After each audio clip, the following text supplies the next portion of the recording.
session. The topic of today's session is really redefining project management and really unleash its power and how it can help organizations deliver true value. And as you will see, project management, as we talked about, is more than just the mere project management itself. Later we call that sort of the small letter P for project management versus the capital letter P for the broader range of the topics. Here's a little bit about myself. My name is Dr. T. Wu, and I'm the CEO of PMO Advisory. I was previously the head of global project services for one of the big four firms, and I've been a management consultant for about the past 25 years. I'm also a professor at Montclair State University, as well as China Europe International Business School. I have a number of certifications, all by PMI, as you can see, project, program, portfolio, as well as risk management professional. My education background is a little bit varied. I like multiple things. And from a volunteer perspective, I'm an active member of the New York and New Jersey PMI chapters. I'm a core team member with multiple standard groups, portfolio and risk management. And I'm a voting member on the International Standard Organization representing the United States on the TC 258. And I also play a role at Stevens Institute of Technology on the Project Management Advisory Board. So here's the executive summary of today's discussion. The purpose of any organization is to advance toward its intended goals. For the for-profit companies, achieving financial success is generally at the top of their strategy. For nonprofit organizations and government agencies, success, of course, is more complicated, but it is typically a combination of doing some social good with financial stability. With some exceptions, people have choices which give them rise to competition. Over the past decades, competition, especially in the private sector, is becoming ever more fierce. And these are fueled by major changes in technology, social shifts, regulatory environments, and other changes. So what that means is that no sector is totally immune, even though some sectors are changing far more rapidly than others.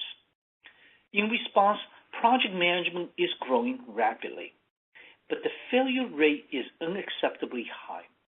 And this requires a more holistic rethinking of project management in order to unleash its true power. And that is the topic of today. So insight number one, the pace of change is rising and the competitive environment is quickening just to keep up. Take a look at this diagram. This shows the recent evolution of internet-based technology.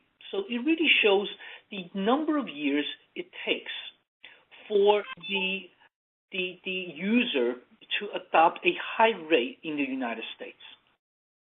So if you take a look at dishwasher, for the dishwasher to achieve, let's say, roughly around 60% of user adoption, it took about 60 years. Automobile requires 100-some years before you reach 90-some% adoption, and telephone is 120 years. But if you look at some of today's technology from the internet achieves 60% at just roughly 18 years. Computers, roughly around 30 years to achieve 75%. So this clearly indicates that the years it takes for the invention to reach critical mass adoption is getting far quicker. If you want to look at a closer picture and just look at some of the recent technology, and this is from the Pew Research Center, fascinating diagram. It shows, for example, the percent of U.S. adults who uses, let's say, the internet, achieve 88% in roughly just from the 2000, which started at 52%, to 2016. If you own a tablet, which is one of the more recent devices, only in the last 6 years that this diagram shows went from essentially 0% to 51%. So what these connotates is that the speed in which organizations, especially in the technology-driven fields, are really pushing the boundary very quickly. This is another map showing the spectacular growth of Facebook. It went from essentially very few users prior to 2014 to 2.25 billion users, active users per month.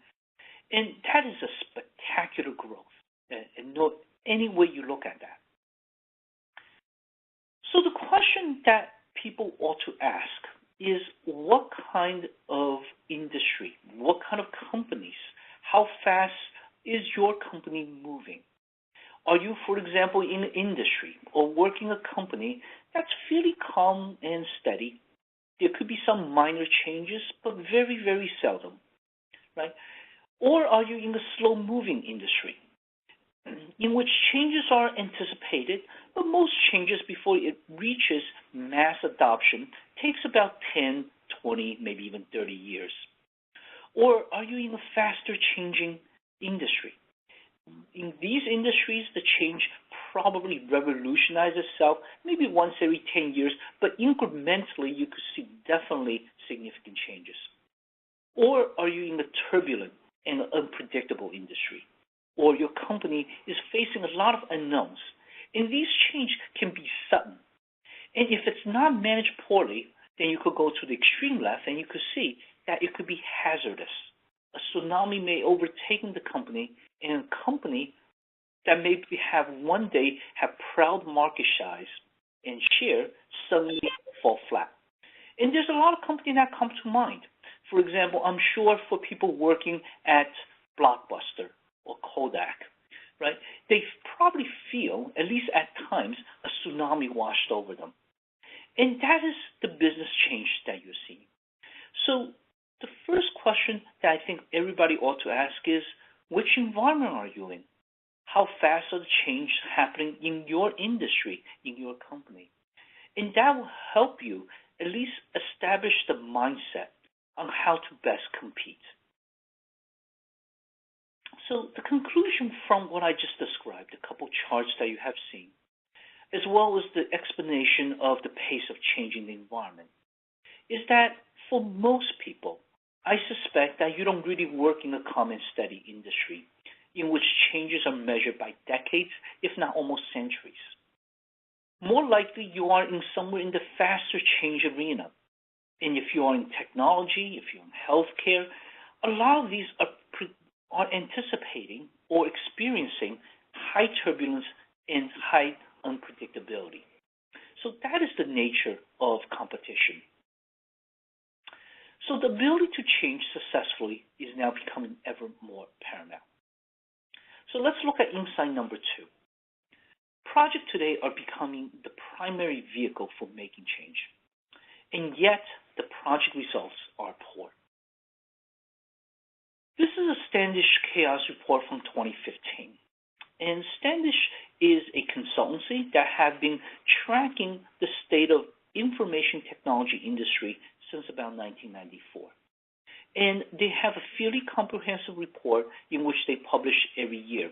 And the last really major data set that they released is around 2015. So this is slightly outdated. But for the purpose of our discussion, it still provides vital information. When they look at projects, especially in the information technology, they categorize them as successful, challenged, or failed. Successful projects are projects that most stakeholders would agree it's a great project, it worked. Maybe there are small issues here and there, but largely people agree it was a successful project. Challenge project, actually let me jump to the other extreme, failed project. Failed project are those projects that utterly failed. They were not completed in time, they were not completed at all perhaps, or they're abandoned. In the middle, you have this group of challenge projects. Challenge projects are typically projects that were finished, so they're done. That's the good news. The bad news is they probably breach one of or more of the major factors, such as significant delay in schedule, cost overrun, scope undermanaged, and those causes a lot of problem downstream. So if you look at the percentage of projects that are successful, challenged, and failed, you could see that through this period of 2011 to 2015, it doesn't change that much. Successful project hovers slightly below 30% for the most part. Challenged project hovers around 50%, and the failed project hovers a little below 20%. So if you combine the challenge and failed, then you have about 70% of the project in information technology that at least are not achieving the level of satisfaction that the sponsors and the key stakeholders hope to achieve. If you look at the picture to the right, that shows the breakdown by the size of the project. Clearly, you can see as project gets larger, the success rate drops significantly. In the project that this surveyed, of the grand size, very, very large project, only 2% are successful versus 17% failed. And of course, the smaller they are, the more likely they're able to achieve success. So that's not a surprise. But what is surprising, of course, is the low rate of large projects being successful. So that should paint a current image of the state of project today. PMI has different studies, and these studies don't comprehensively agree with each other at the specific level of detail. But if you look at a broader picture, they do tell the same story. What PMI research found is for every $1 billion spent on projects, $122 million are wasted. That's 12.2%. And that is a huge dollar amount if you start thinking about it. Across the broad range of factors, from meeting the original goals and business intent, completing within the original budget, completed on time, experience scope creep, failed project budget loss, deemed failure, you could see that these numbers hover fairly steadily over this 5-year period. Not that there aren't any improvements here or there, but they tend to revert. So, for example, even take this purple line, the 34% to the 32%, that is the failed project budget loss. So in some years you are doing a little better, but then they hovers around the average. So project management, what this means to me, of course, is that the project management today has been very useful in getting this far, because it could be far worse without it. But to make more drastic changes and improvements, we need to rethink how we conduct project management. A couple of other interesting statistics. 1 in 3, or about 34% of projects, have no baseline. And as you know, if you don't have a baseline project, it is very difficult to measure progress. 75% of business and IT executives anticipate their project will fail. So in that sense, it actually echoes that of the Standish report, hovering around 30% that will be successful, because the other one is 70% that may not be very successful. 33% of the project failed because of lack of involvement from senior management. And this is something I actually explain quite a bit at length to my students and to the various workshops I do. Almost assuming everything being equal, senior management sponsorship involvement is one of the leading causes of project failure. 50% of all PMOs close within 3 years. This number is directionally correct. Various studies I have seen may say it's 3 years, 4 years, but it's around this time. And what's interesting about PMOs is PMOs get shut down whether they're successful or they're failure. If they're too successful, what happens sometimes is that the new business sponsor coming in doesn't see and doesn't experience the failure of the past and see PMO as an overhead.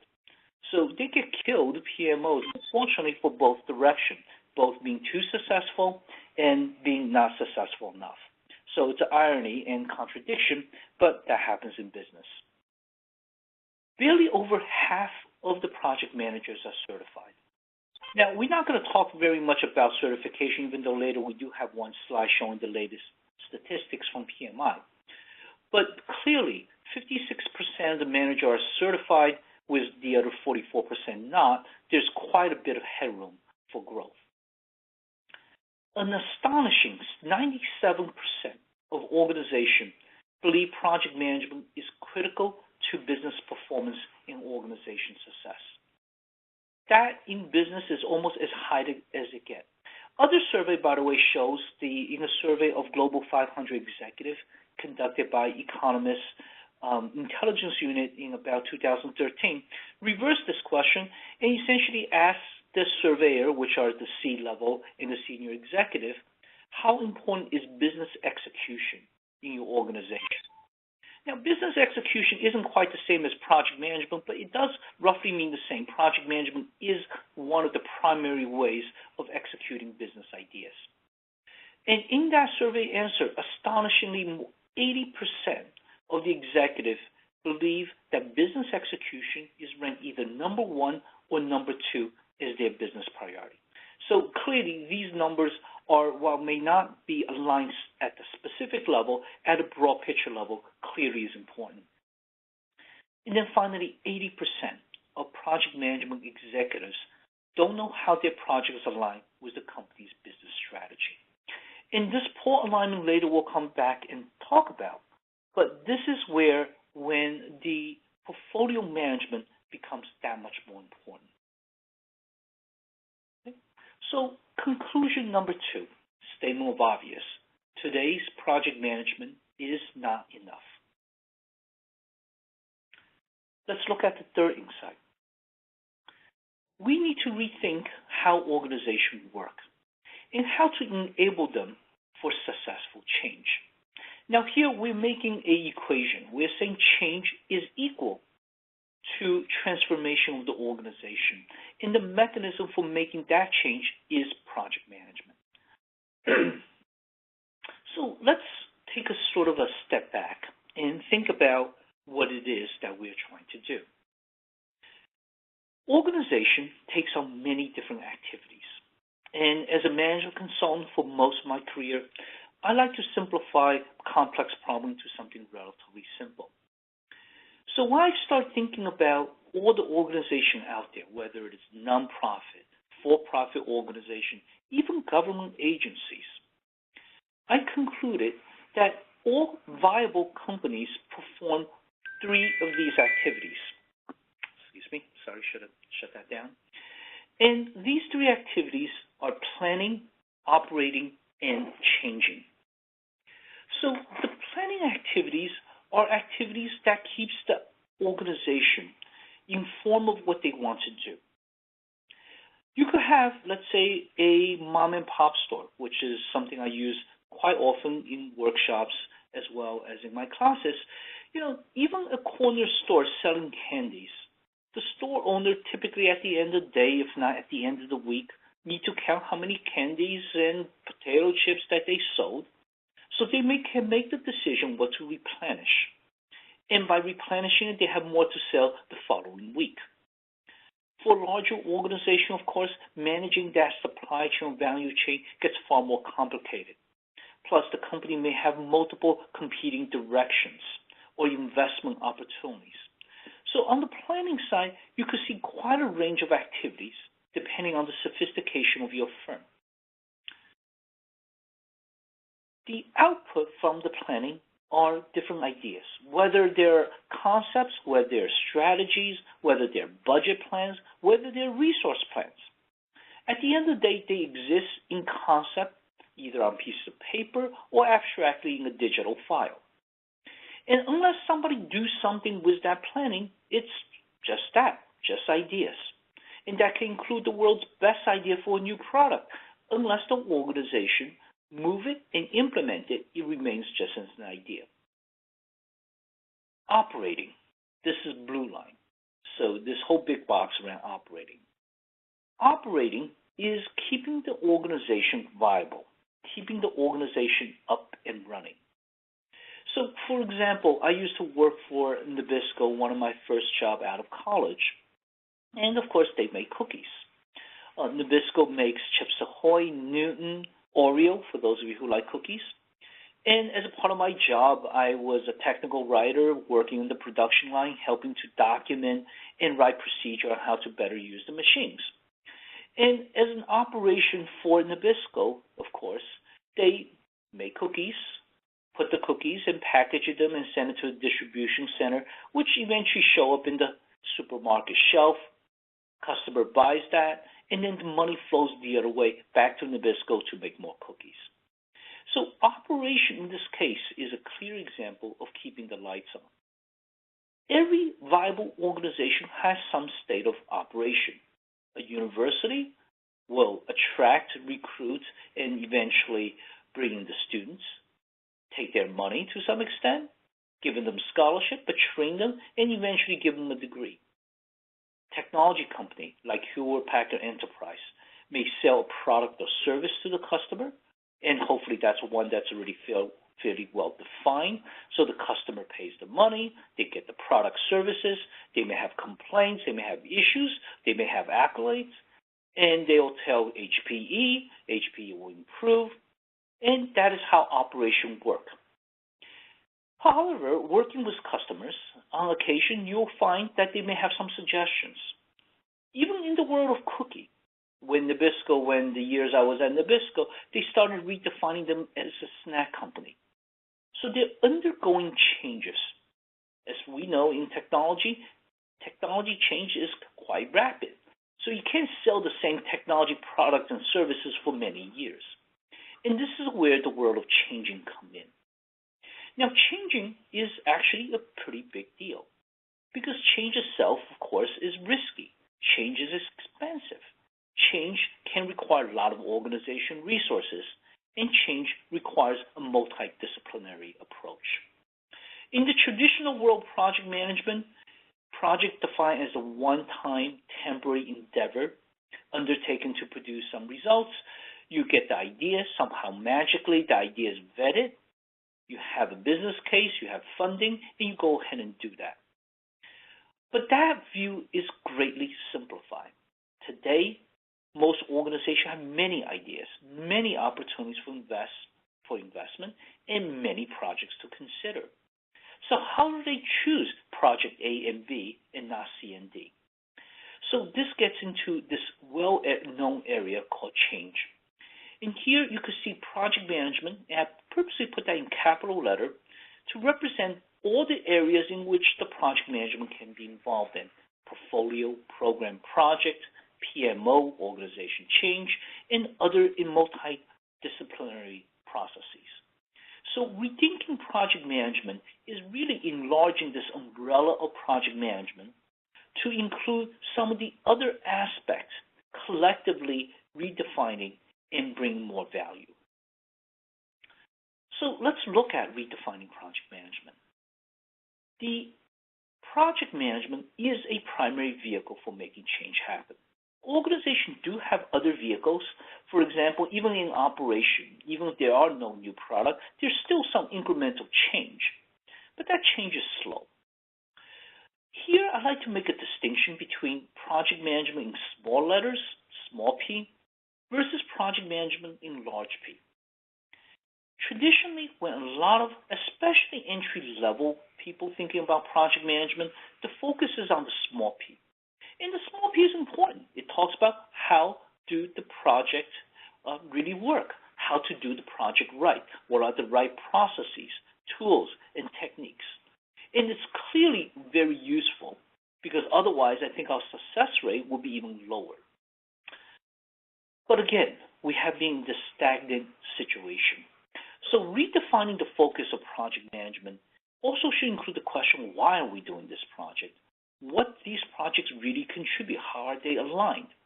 And a more encompassing how. The alignment between different projects, how do we create synergy? And this is what we call the project management with the capital P. And with the capital P, it actually includes a couple of other disciplines that weaves together in an integrated fashion. So that includes portfolio management, which is selecting really the right projects and programs by aligning these projects with strategy. Program management, providing the integrated management and governance of especially large execution. Project management itself, the small p, focuses on how to perform the project work efficiently and effectively, and eventually enabling a transition from the project environment to that of operation. That includes traditional waterfall approach as well as Agile. All of these can work. It depends on the nature of the project. Traditional waterfall typically works a lot better when there are clear requirements. An Agile approach, for example, Scrum, are better for ambiguous or changing requirements. Then you have other things, risk management, which is about balancing uncertainty with rewards and to maximize the probability of achieving the intended objectives. You have project management office, which is really a sustaining unit. It institutionalizes the best practices to enhance consistency and repeatability of the project management work itself. One of the big pieces is the organizational governance. The world of project management, especially when there are many complex and large projects, requires a sophisticated degree of governance. And that really should be aligned with the organizational governance to enable effective decision-making with transparency and also gaining the legitimacy and support from the rest of the organization. So this one slide, while it's a little bit wordy, I thought it's important to clarify. Now, next slide, simplify all this. So you could see that putting all that words together in a picture, you have the overall governance and preferably align with the organizational governance for it to work over time. You have the risk management that is quite pervasive across the project program portfolio world. You have the project management office providing that sustaining organization that are maintaining as well as expanding on what are the good practices and what really works in the organization or not.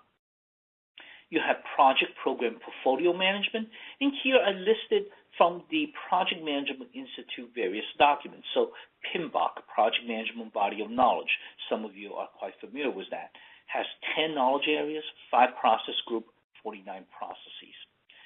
There's also recently an Agile practice guide that could help those who are interested in Agile methodologies. Program Management, currently on the 4th edition, and it has 5 performance domains, 3 phases in life cycle, and 9 supporting activities. Portfolio Management right now is in between the 3rd and the 4th edition, and depending on which one you look, it has the 3 process group, 5 knowledge areas, 16 processes. So from an organization perspective, on the big picture level, you have the strategy that is feeding in, and of course from the strategy you have different ideas, and you have different projects that you want to do. You put through this entire process of getting them done, and eventually some of them, depending on the nature of the project, some can just end right here, others will shift into operation. So this is a broad picture really explaining this particular slide. Let's dive into each of those components a little bit deeper. So if you look at governance, governance is making sure the organization provides sound decisions, well supported, that's accountable, transparent, responsive to the need, generally consensus-oriented or participative or inclusive. It follows the rule of the law as well as the policy, the mission, the vision, the principle. Sometimes organizations have credo, and they tend to be very efficient and effective. So what good governance provides an organization is a good way of making decisions. Risk. Now, risk itself is a vast field, so I summarize it in just one slide. Understanding project risk, and it could be also for program portfolio risk, is knowing that there are multiple kinds of risks. So, for example, in this diagram, we draw a 2-dimensional table. On the x-axis, talk about something, an event, and the probability of its occurrence, whether it's extremely low or very high. On the y-axis, we have the consequence of the identification. What is the impact? And between the two, we can draw a 2x2 matrix. So traditionally, let's start with the known. These are things you know about a project, and these are really indeed requirements or facts. So if you're building a house and you know you want to have 2 bathrooms, that's something you're going to build to. Moving from here to known unknown. These are the classic risks. These are knowledge to identify the probability and consequence are there, but often you're not sure. So for example, in the house analogy, You're not sure how many bathrooms you want to build. There are competing views. So maybe 3, maybe 2, maybe 4. And what are the risks that's associated with that? Because people can make up their mind, or maybe you're not sure how the house is used, and hence you can't really tell how many bathrooms. Unknown are emerging risks. Emerging risks are that the knowledge itself doesn't really exist within the current area. So, for example, if you're building a house in a high-risk flood area, we just have Florence, but you didn't know that's a flooded area, of course, as you can imagine, when the flood or hurricane do hit, it becomes a real issue. There's also one last category called unknown known. These are hidden facts, knowledge that exists in the community, but not with the entity working on the endeavor. So that also could be a hidden risk around, for example, the flooding or perhaps earthquake, that the community knows something's not right, but nobody has shared that knowledge. So when you're working the risk, it is worthwhile to think of these 4 categories.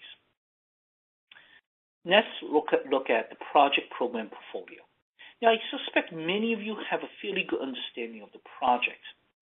So we have the project on the first column, and these are looking at the attributes of the project across the life cycle phases. The stars are representing, typically the 1 star represents the traditional waterfall, and the 2 star represents more the agile. So in the traditional waterfall, for example, you have, or in traditional project management, I should say, you have project vision, business case, scope, epic, product backlog, release planning. These tend to be more the agile world. You also have resources and constraints. I'm not going to read through the rest of this, and I'll make this presentation available so people can read it on their own time. But that gives you a sort of a broad idea what project management is about. Now, if you move into program management, and program are a collection of highly interrelated projects, here you have some of the same areas to examine, but you also probably look at the benefit, the governance, the interdependencies between multiple projects, as well as more stakeholder planning, because you want the programs are typically bigger, and you want it to be more inclusive. If you move on to the portfolio side, the portfolio side here is now a bigger picture. So at the initiation, you'll probably look at the mission and vision, culture, and people of the organization, and creating executable strategies from the business objective before you're able to start forming the various portfolios. A portfolio for a company, for example, can be revenue-generating ideas. Another portfolio could be internal efficiency. A third one could be regulatory and policy decisions. So there could be many portfolios, but portfolio are such. They are usually quite expensive, resource-intensive, investment-intensive, and they need to be aligned with the strategy. So this is a really important chart that shows you sort of the overall picture comparing between the project, program, and portfolio. The key takeaway is portfolio is about doing the right things and also providing the governance to make sure the right things are done. Project and program largely focuses on how to do the things right. So this way they can execute. We also talk about the PMO. Now this is a PMO Capability Map, and this is one that my company constructed. We are involved quite heavily in the building of PMOs. And it shows you the various capabilities in a PMO. We largely group them by what we call essential capabilities, advanced, and strategic. Essential capabilities are sort of the bread and butter of the PMO. Without it, the PMO doesn't feel as tangible and usually as impactful. It doesn't mean you have to have 100% of it, but you have to have at least a good portion of them. And you can see some of the essential ones laid out, including issue management, status management, metrics, milestones, executive dashboard, etc. Advanced PMOs or capabilities are these capabilities that help the PMOs get to the next level. So they move beyond just the tactical monitoring, controlling, and informing, and more in the areas of making some decision support or having a more lasting impact to the organization. And then finally, you have the strategic PMOs. These are PMOs that's helping the organization make strategic decisions. In some cases, more than just helping, it's also shaping the strategic decisions. So this map gives you a rough feel of what we felt, that how these capabilities line up against the value, which is the x-axis between the tactical and the strategic, and sort of the relative ease of implementation. At the high level, of course, everything can be relatively easy if you keep it to the basic. So as you can see in this here for portfolio management. And as you become more and more sophisticated, it becomes that much harder to do. So, third conclusion, achieving success requires a fundamental rethinking and really bring all these ideas together to unleash the power of project management. So now let's look at how we can put these together. So the insight 4 is, let's put all of these together to unleash the power of project management. And here I'm going to focus on some of the key takeaways.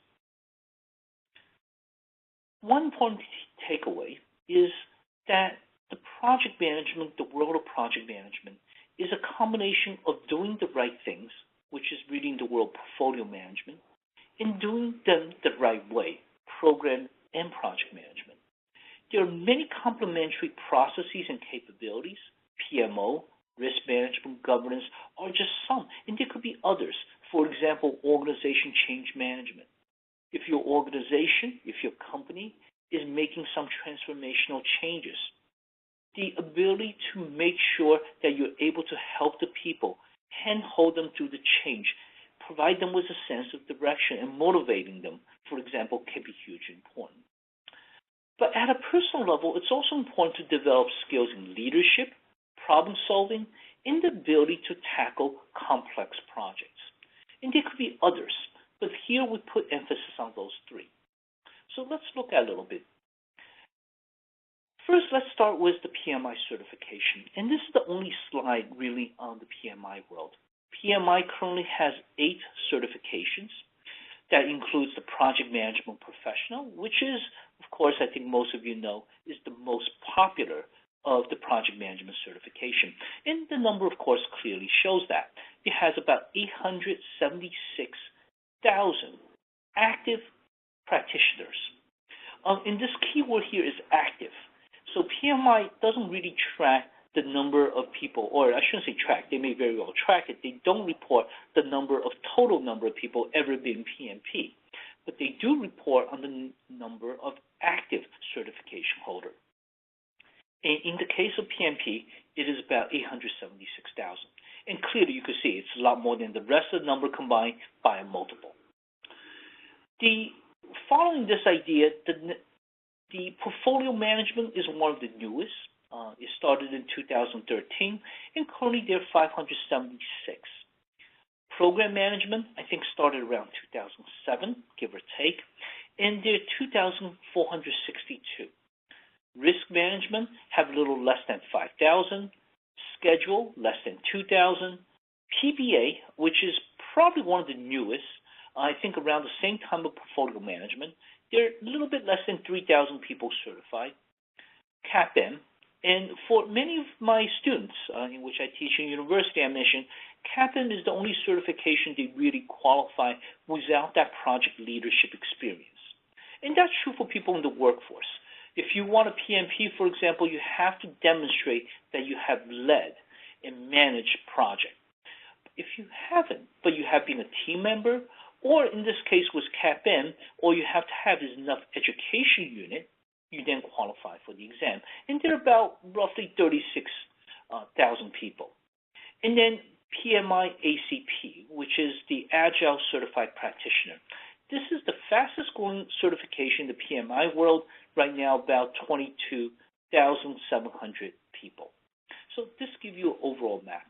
And this map maps pretty well to the world of the redefining the project management as I think about them, because it is more than just project management. It's bringing the agile, the risk, the program, the portfolio together. Okay. The other aspect I want to focus on is really how to have a leadership mentality. When we start out in the world of project management, It's actually not very easy to do the project right. It is not easy to follow all the processes that people recommend and diligently pick and choose and figure out which one to use or tailor them to achieve your business objective. So starting out as a coordinator, eventually going to a manager mentality, how can I successfully complete this project? These are important questions. So this in itself is already not easy to achieve. But once you're able to get beyond the basics, and especially if you're PMP certified, and you're looking at the next level of growth, this is why I encourage people and professionals to start thinking about becoming a leader. The leader asks actually a slightly different question. It is not that project success is not important, it's that their bigger focus is not so much on the success of the project, but achieving the result of the project. And if you think about the nuance of that question, it means that the leaders sometimes may choose a different ways of doing the project, or in some cases doing a completely different project, but can achieve perhaps better results. So not so much project-centric, but result-centric. And the questions of why differs from the coordinator mentality, which really review what are the things that's given, accept the business case, provide their input and insight, manage the business case, return on investment. The leader's mentality is, does the business case make sense? Does the return on investment sensible? You also look at the long-term and the short-term benefits, and maybe from that critical thinking, leaders may take the team into a slightly different direction that originally wasn't laid out. For the reason is because it may be more efficient or optimal to do it differently. So coordinators and managers focus on the efficiency to streamline delivery, which again, quite important, but the leaders take it further. They also look at the effectiveness and to enhance the overall delivery process. So which side are you going to be on eventually? Start out with the coordinator, manager's mentality, but look at the leadership qualities. The next big areas that project managers face, and this is generic, it doesn't really matter which project management area you're interested in or which approach, whether it's Agile or traditional. All of you will likely face a set of problems, and some of these problems are fairly big. So how to think, act, and tackle these big problems. Here we provide a little bit of a small framework that illustrates the process you can take in an 8-step process to conduct and really tackle these big problems. So first, define the problems and ask the question, what are the problems? What am I trying to solve? And what has gone wrong? And what is the urgency? From there, step 2, you could collect information about the problem: who, why, where, when, how, and who did what and how did it occur. So now it gives you a better sense. Identify the causes. What are the possible causes? Why did it occur? It didn't occur before, and why does it happen now? Identifying solutions. Determine potential solution. Sometimes you may want to compare the advantages and disadvantages of the various options. For larger problems, you may even want to test the solution before you implement them. Now, smaller ones you may skip this step. You decide what to do, evaluate the potential solution, and decide on the optimal course of action. You then monitor and control, meaning that if the solution didn't work quite as well, you better jump in and ready to intervene. And then finally, with most big problems, it will be great that you can learn from this problem and prevent the future problem from happening, or improving this entire response process. So that's a second big area to work on: problem solving. The third area is you start embarking in project management. Chances are in the world of project, large project, program, portfolio, things becomes more complex. And here is where you need to be comfortable with managing complex projects and situations. And it really requires a combination of people, process, and the aim toward gaining the maximum value. So what do we mean by that? By the process, we're talking about finding the best tools, using best practices, templates, and manage the change, providing the leadership time and time over. People, making sure that as you're working on complex projects, you have a sound team. I often advise my clients is, there are many ways to spend money, but one of the best way is to get the best people that your budget can afford, especially on complex projects, because when things go wrong, it is the people that will help you navigate through those challenges. One of the key important things about large project, complex projects is create RACI, responsibility, accountability, contributed, informed. So you assign people to very specific roles and manage their expectations across the functional team. And then finally, looking at value. Value is a difficult word to define in many ways because what's valuable to one may not be valuable to another. But from a project management perspective, making sure that the work you do are meaningful and you tangibly add to the overall goal of the work of the project. So that looks at the defining metrics, metrics reporting approach, understanding what are the return on investments. If it is not a financial project, what are the overall goals of the project and how do you best measure them? And then, of course, align them with the strategy. PM should make sure there is a constant alignment to the corporate or organization strategic goals. So conclusion number 4. What I laid out here, managing complex projects, tackling big problems, be a leader, understanding the various certifications, and doing the things right, ultimately really puts you in a position to take the leadership position and to go do something. So the conclusion here is act. All the planning in the world doesn't go anywhere unless you take the first step. And fortune favors the people who are brave. On that note, I want to say thank you for your time and for this session. Now I'm going to wait to see if there are any questions from the team. So if you have any questions, please use the chat. And if you don't have any questions, we are going to send this recording around and you could review further. And we'll give you our contact information and you could ask questions even in the future. So if you have any questions now, please send them in.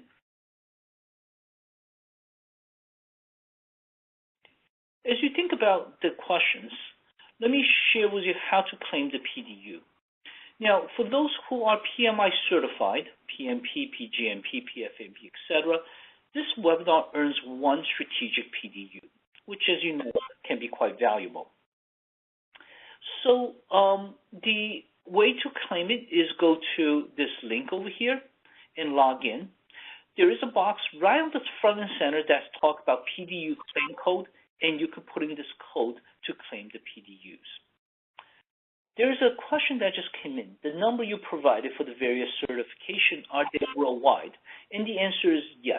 This is actually from the September of the PMI fact file. So this number is very up to date. Okay? Good question. So this is how you claim PDUs, and the bottom, make sure you hit submit. Now, just as looking forward to the next month, for those of you that's interested in these topics, next month we'll look at the what, how, and why of knowledge management. It is presented by our lead PMP trainer, Ms. Mimi Rosenfeld, and it's October 24th. It's from noon to 1 o'clock U.S. Eastern Time. For more information, please visit the PMO Advisor webinar. I don't think we quite updated that page with the upcoming session yet, so maybe give us a couple of days, or continue to register for the session here. If there are no further questions, are there any further questions? Okay. If there are none, then I want to say thank you, everybody. And here's my information. Feel free to connect with me on LinkedIn. And by the way, I'd love to hear from you about this webinar. Feel free to click this link here and give us your feedback. If there are no further questions, I am again going to then end this webinar. Thank you, everybody, and have a wonderful day.